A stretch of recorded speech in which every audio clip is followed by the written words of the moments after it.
alors grand commande ñu ngi leen nuyu. maa leen di delloo ziar da ngay doy. donc ñu gis tey sa teewaay fi nga xamante ne nii moom moo di ci marché bi ngir soutenir ko nga xamante ne nii seen naataango rapport la boo ñu doon tënkal li nga xam ne moo waral teewaay bi tey lan lay doon. bon pour le principe déjà dañuy teew parce que déjà suñu mbokk la quoi qu'il advienne ak nu mu mënti demee suñu mbokk la si ñun la bokk. si ñun la bokk moom mooy benn deuxièmement artiste place am du kaso. troisièmement injustice dafa am si dëkk bi injustice moom mooy maanaam kii day wax lii ñu téye ko kële wax la ñu bàyyi ko et je pense que kaw Nit Doff je pense que état bi dafa def erreur bu mag erreur bi mooy lan mooy waa ji def na benn erreur c'est un leader d'opinion dafa am nooy communiquer ak moom erreur bi moom mooy peut-être li mu wax gars yi ne nañ dañuy juger que lii c'est abus dafa excédé li mu waroon wax d'accord mais dafa am nooy waxtaane ak nit ñi parce que boo ko defulee li ngay au lieu nga limiter dégâts yi da nga koy gën a yokk la preuve tey mi ngi nii ay mbokkam ñi ngi taxaw occuper presse bi yëpp xoolal ñaata site ñoo fi nekk ñaata rajo ñaata télé et justement loolu noonu da koy gën a may ampleur et je pense que c'est la raison pour laquelle il fallait que ñu ñëw jëmal bés bi parce que li may faral di wax tey jii nii bu doon man maa nekkoon ci situation bi te Nit Doff nekk ci biti du kenn du ko fi njëkk su leen benn caat moo defoon nekkoon situation bi kenn du ko fi njëkk et donc li ñuy def nii c'est pour le principe c'est exactement ça. on voit que malgré li nga xamante ne nii ay ñàkk déggoo la yoo xamante ne dinañ am yenn saa ci seen biir mais teewul tey jii nii toute la famille du hip-hop ñi nga xam ne nii xëy na seen diggante tax na ak ñi nga xam ne nii d'habitude duñ faral di jubóo ci yenn mbir yi ñëpp tey teew nañ loolu naka lañ ko mën a comprendre. bu ñu jaawalee combat yi dafa am benn combat de principe boo xamante ne loolu ñun ñëpp ñoo ko bokk ñàkk jubóo bi ça c'est inévitable mais ñàkk jubóo boobu mooy démocratie moom mooy ku nekk am nga droit wax sa kaddu ku nekk am nga droit wax sa parole ku nekk am nga droit ne man lii laa gëm lii laa xalaat démocratie moom mooy fexe ba képp ku am lu mu xalaat mu wax ko waruñu tëj nit ki parce que simplement li mu xalaat ak man li ma xalaat dafa waroo donc loolu mooy combat bi mooy li ma la wax sànq rek tey jii nii képp koo xamante ne si ñun la bokk depuis des années et des années yaa ngi xeex yaa ngi am benn ay principes yi nga xamante ne moom ngay xeex tey jii nii yow combat bi sa combat donc je pense que loolu moo waral tey jii nii ñu taxaw ñu ne dañ fiy taxaw tem su génnee ba yàlla may ko mu delluwaat ci njabootam ñun combat bi foofu la yem ensuite bu génnee yàlla moom moo xam ku nekk na nga continuer def li nga doon def mais l'essentiel ñun xam nañu ràññee nañu ñi nga xamante ne peuple bi moo leen tax a jóg et Nit Doff il fait partie de ces gens-là. Est-ce que la prolifération des arrestations ces derniers temps et la situation politique actuelle ne traduit pas un recul démocratique dans le Sénégal qui pouvait se donner il y a cela encore on est à 1 an des élections présidentielles et c'est un peu normal aussi qu'il y ait une tension parce que les partis politiques, les leaders d'opinion, les leaders politiques doivent s'affirmer. Ça c'est vrai. Mais l'autre problème qu'il y a, c'est que aujourd'hui, on est dans une époque où il y a une justice à 2 vitesses. Il y a des personnes qui sont arrêtées pour avoir tenu des propos qu'on juge exagérés et il y a d'autres personnes qui ne sont même pas inquiétées alors qu'elles tiennent des propos qui sont très graves. On peut donner le cas de Ahmed Suzanne Camara. On peut donner le cas de l'animateur, la Ndiol, je crois Ngol Ngol. J'ai entendu Tal Ngol Ngol, il y a 2 ou 3 jours. Il a dit quelque chose, il n'est même pas inquiété. Il n'y a que les réseaux sociaux qui en parlent. Et je pense qu'aujourd'hui, ce qui est en train de se passer, l'arrestation de Nit Doff, c'est un précédent qui est dangereux. Parce que ça veut dire qu'aujourd'hui, moi en tant qu'artiste, en tant que leader d'opinion, je peux me faire arrêter pour avoir dit des choses, pour avoir fait des sorties. Et je pense que c'est comme ça que l'État doit réfléchir. Il doit se dire, il y a des personnes qu'on doit traiter d'une certaine manière. Je ne dis pas qu'on doit faire du favoritisme, mais quand on est un leader d'opinion, il y a aujourd'hui le juge d'instruction ou bien le procureur qui peut vous faire un avertissement. Vous pouvez être averti, on peut vous condamner par sursis et voilà, on vous empêcher, mais on ne peut pas vous mettre en prison pour avoir dit certaines choses parce que ce que ça va causer, ça va créer un effet boule de neige. La preuve, vous avez vu, il y a combien de radios, combien de télé, combien de sites qui sont là juste pour cette arrestation. Et donc je pense que c'est un mauvais calcul de la part de ceux qui tiennent ce jugement-là. Allez, ñi nga xam ne ñooy fay ñenn ci ñoom ñooy di woowee auxiliaire de police 90 000 francs par mois ci réew mu mel ni Sénégal am na ay policiers yu ñuy fay 90 000 donc ñii nga xam ne ñooy sàcc alalu Sénégal ba tax ñuy fay ay policiers 90 000 ñooñu ñooy suñu noonu donc dafa mel ni ñun ak ñoom ñoo bokk noonu voilà ñoom seen chef dañoo lëkkaloo ak Macky Sall di bëgg a noot askanu Sénégal donc baax na ñun ñu xamee ko noonu ñoom itam ñu xamee ko noonu te dafa mel ni tey Sénégal xel yi yëpp leer na. ci ne ñun ak homme de tenue yi benn lañu. voilà du ngeen bàyyi fekk génnewuñu Nit Doff fi mu nekk. non xeex bi day continuer ba keroog Nit Doff Fadilou Keita Hannibal Djim Ndongo Diop Taïf Amidia ak ñoom seen d'accord ñu libéré leen waaye tamit du ñu bàyyi fekk président Macky Sall abaluñu ci réew mi si jàmm ak salaam ndaxte président Macky Sall jeexal na bii mooy deuxième ak dernier mandat am troisième mandat bi mu bëgg nag du ko fi amee bu dee troisième mandat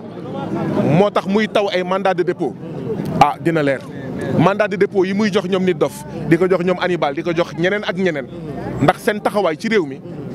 du tax ñu dellu ginnaaw ci troisième mandat bi nga xam ne du fi am voilà c'est bon jërë ngeen jëf mais ñun ñëpp nañu jàpp ba pare bañ a bàyyi xeex bi bu mu yem Dakar lii ñu def Dakar nañ ko def Louga lii ñu def Dakar nañ ko def Casamance lii ñu def Dakar nañ ko def Ndar Thiès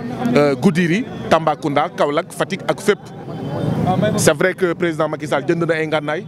jënd na recruter na ay nit waaye ñun xajuñu ci moom askanu Sénégal bu defee benn say xajul ci président Macky Sall donc moom xëy la ñuy waxal nañu bàyyil suñu réew si jàmm ak salaam bëgguñu dem ci guerre civile bëgguñu dem ci ay mu ngi bëgg a yee ay nag te ñun duñ ko si seetaan jërëjëf. tey sa teewaay fi nga xamante ne nii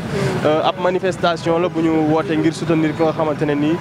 ci benn corps defe naa ngeen nekk muy wàllu hip hop ñu gis sa teewaay fii tey lan moo ko waral. waaw loolu la c'est ça la réponse hein. On est dans le même ñoo nekkandoo ci même structure nekk ci même conception nekk ci même corps muy hip hop xam nga on est une famille et suñu place nekkul ci kaso bi et on aimerait vraiment que être entendu par le peuple et en tout cas par les autorités étatiques pour que ñu mën a libérer ko mu dellu këram occuper aussi yenn activité bi mu daan def. D'accord bon bu ñu gisee parfois aussi ki nga xamante ne nii moom moo di Nit Dof ak Fata on voit même très récemment rek gis nañ fi ñu tëmbalante ay xeer nice et que voilà ñu gis ne voilà bu yeggee si yenn situation yi nii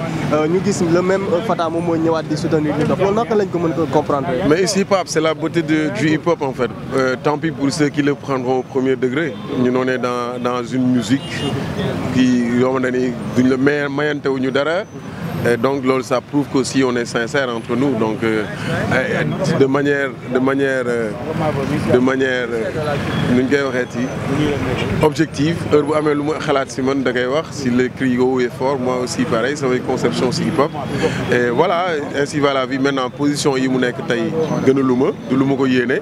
et bu doon sama sago ñu bàyyi ko mu dox ay activités am parce que hip hop dañuy fàtte ni askan wi moom moo la ñu wan ne c'est que de la révolution mais c'est plus que de la révolution c'est de l'éducation c'est de am na entertainment am na edutainment so ñu bañ di ñu xoolee comme ay guérilla ñun ay dañuy délivrer ay messages dañuy éduquer te donc li fi nekk ci askan wi ci ñoo xamante ni rap moo leen defar moo leen bâtir dafa bari donc on peut pas nous faire passer pour des gens qui à chaque fois qu'ils nous voient mu jàppee ñu ay perturbateurs rek quoi tu vois. Alors boo amoon benn message boo xamante ne ni da nga koy lancer directement le président de la République lan lay doon. Bon xam nga yenn saa yi li ngay mën a wax rek mooy yërmande mais on était parti il y a pas longtemps le voir bi ñuy waxtaanee bi ñuy traité benn sujet boo xamante ni sujet justice la il nous fait comprendre parfois il se passe des choses yoo xamante ni moom du ko sax yëg mais après day dellu si waat rek ci moom et donc ça veut dire quelque chose ça veut dire aussi que ku ci nekk da war na mën a assumer li muy def ak li ko ci war a fekk en tant que responsable ñun nag li ñu mën mooy ku ci nekk mu mën a xool li muy def li ko war ak li nga te loolu mooy doxal dëkk que ça soit l'État que ça soit l'opposition que ça soit nit bi sénégalais lambda bi bu ku nekk defee li mu war a def dina yombal liggéey bi dina yombal nit ñëpp seen jàmm. Merci beaucoup. Merci c'est vrai. En fait bu boobaa ñun suñu carrière mooy nekk en danger ak suñu kaddu parce que nee nañ instant bii nii ñun ñoo nekk voix des sans voix ñun ñooy waxal population bi ñooy waxal askan bi donc bu fekkente ne amatuñu droit wax suñu li ñu xalaat peut-être nekkatuñu ci dëkk bi nga xamante ne démocratie moo fi daw donc looloo waral tey mis à part affinité bi mis à part familialité bi ñu am donc dafa nekk nga xamante ne tey dafa taxawal askan bi yëpp avant ñuy commencer di rap dañuy dégg Nit Dof di ko def donc tey bu ñu demee ba tey ñu koy def aussi moom mu nekk suñu frère bu nekkee ci ay tolof ci façon tolof yi mu nekk nous aussi on risque tey ñun aussi mën nañ xëy gis lu ñu metti ñu wax ko nekk tamit ci situation bi mu nekk donc looloo waral tey benn bu xasee am rek dañ ciy taxaw wax ci pour ëllëg mu bañ a mel même situation donc Free Nit Dof moom mooy mot d'ordre bi moo waral tey mobilisation bi quoi. merci beaucoup jaajëf. ñu laaj ko ci kàddoom ci bésu tey marche bi nii. waaw Paco Brice wax na lépp tey mën naa xool yi neexul kàddu gi du gudd daal lenn rek mooy kàddu gi firi nit dof foofu du place am si biti mooy place am parce que man moom sama nit la dafa ma bëgg te yàlla rek a tax man tamit même chose mooy sama magu bopp donc firi nit dof loolu rek mooy kàddu yi quoi. Ok. Est-ce que vous pouvez d'abord vous présenter? Malal Talla alias Fou Malade. D'accord. Alors, comment est-ce que vous percevez les multiples arrestations qui pullulent la vie politique sénégalaise, notamment celle de l'artiste Nid-Doff? C'est simplement la confiscation de la démocratie. C'est un processus, ça a commencé depuis un certain temps et ça suit son cours. L'arrestation de Nid-Doff en est celle de trop parce qu'il s'agit d'un artiste important qu'on a arrêté, un artiste dont la parole est importante pour la jeunesse, dont la parole est importante pour ce pays. Et la responsabilité que nous avons en tant que c'est de soutenir notre collègue, de nous mobiliser afin qu'il soit libéré dans les plus brefs délais. Est-ce que ça ne remet pas en question le statut de l'artiste au Sénégal? Non, ça ne remet pas en question le statut, ça remet en question la démocratie. C'est-à-dire qu'on est en train effectivement de torpiller les acquis démocratiques que nous avons. Et ça, la jeunesse, les artistes, tout le monde est interpellé pour se mobiliser. Alors nous avons une forte présence de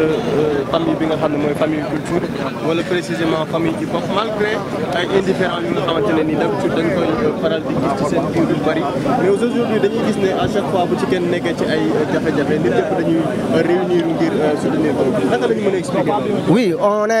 est nit ñi mën nañu wuute ci ay gis-gis mais bu jafe-jafe amee wala benn problème dal benn suñu benn mbokku artiste ñëpp dañuy taxaw parce que li am solo mooy fàtte li nga xamante ne moo ñuy jaxase mais taxaw ci l'essentiel tey li am mooy artiste Nid-Doff la ñu arrêté ndax ay kaddu yu mu yëkkati kaddu yooyu man mënoon naa ko yëkkati kaddu yooyu xumaan mënoon na ko yëkkati wala Fata wala keneen mënoon na ko yëkkati. moo tax nag effectivement mbokk artistes yëpp taxaw tey pour def xeex bi seen xeex parce que bu ñu tooñee journaliste yi dañuy mobiliser wu bu ñu tooñee imam yi mobiliser wu bu ñu tooñee professeur enseignant yi mobiliser wu rappeurs yi également dañu war di mobiliser wu pour xeex loolu waaw. Alors c'est quoi le message boo xamante ne nii bu ngeen ko adressé le mais c'est une libération sans condition de l'artiste Nid-Doff. Il n'y a pas autre chose à discuter. Vous avez vu les jeunes qui sont derrière. La mobilisation a été autorisée à partir de midi, c'est fait exprès. Si elle était faite longtemps, si elle était faite bien avant, tu allais voir beaucoup plus de monde. Donc c'est un message très clair, la jeunesse n'est pas contente. Il faut laisser Nid-Doff mu ñibbi këram. Jaajëf. Yes, on the mic. Voilà, Rob 221. Voilà, ñu ngi fii tey ci marche bi pour libération immédiate bu suñu frère, suñu mbokk artiste, suñu copain Nid-Doff Killer. Donc nous on est là comme on est là étant des artistes pour demander libération immédiate bu Nid-Doff Killer. Voilà, dëkk day soxla artiste, dëkkam day soxla activiste parce que loolu mooy tax dëkk bi avancé. Loolu moo ñu indi fii tey place de l'Obélisque fii mu tudd ministère de la culture pour ñu demander libération suñu frère suñu copain suñu doom day Nid-Doff Killer Mortal Gueye for real. Yéen ñëpp vous avez vu le live peut-être am na ay écart de langage mais il s'est excusé quelques heures après il s'est excusé